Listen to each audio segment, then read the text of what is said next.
লেখাপড়া শিখলে কি হবে?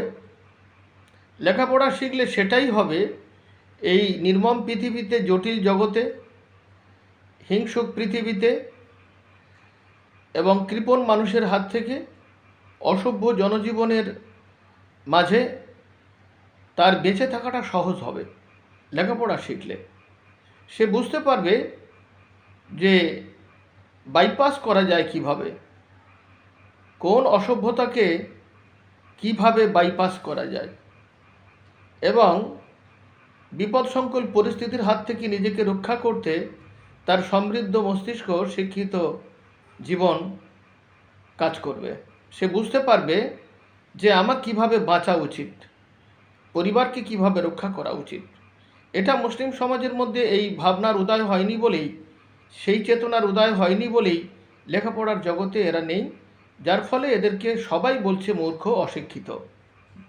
মূর্খ, অশিক্ষিত সবাই বলছে।